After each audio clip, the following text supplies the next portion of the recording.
Chemo সেশনের নাম শোনা মাত্রই ভয়ে থরথর করে কাঁপতে শুরু করে দিল কোয়েল। হ্যাঁ বন্ধুরা, ভিডিওতে লাইক দিয়ে দেখতে থাকুন। স্রোত সার্থক অনির্বাণের সাথে প্ল্যান করে বলতে থাকে যে অনিদা, আজই তুমি বাড়িতে ফেরা মাত্রই রাই দিদি ভাইয়ের কাছে বলবে যে কোয়েলকে যাতে কাল সকালবেলায় আমাদের হসপিটালে নিয়ে এসে কেমো সেশনটা স্টার্ট করে দেয়, তারপরে দেখবে ওর আসল খেলা।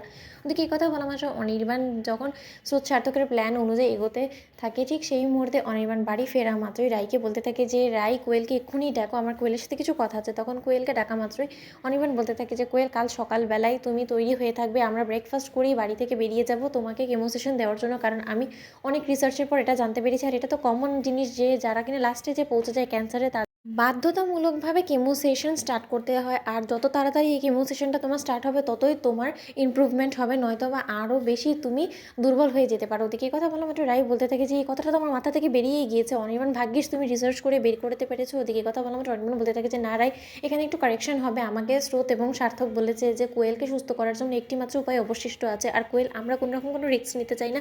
তোমার জন্য যা যা করণীয়, যা যা ভালো হবে, আমরা সেই সব কিছু করতে রাজি আছি। ওদিকে কথা বলা মাত্র কোয়েল ঘাবড়ে যায় আর বলতে থাকে যে কী সব বলছো বলো তো অনির্বাণ, তোমার কি মাথা খারাপ হয়ে গেছে বলো তো?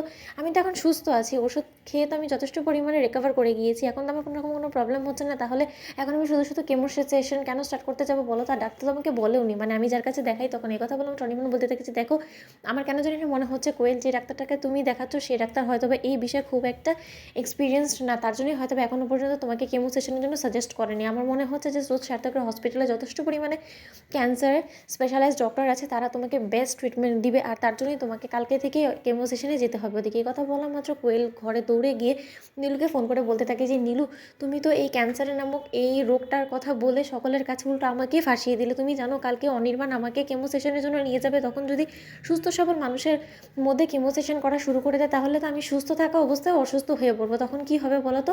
আমি আর যাই হোক না কেন, অনির্বাণ এবং রাইকে আলাদা করার জন্য আমি নিজেকে মৃত্যুর দিকে ঠেলে দিতে পারবো না, এতটা আমি নিজেকে উজাড় করে দিতে পারবো না। এই কথা বলা মাত্র নীলু বলতে থাকে যে আরে আরে কোয়েল, তুমি এত ঘাবড়াচ্ছ কেন বলো তো?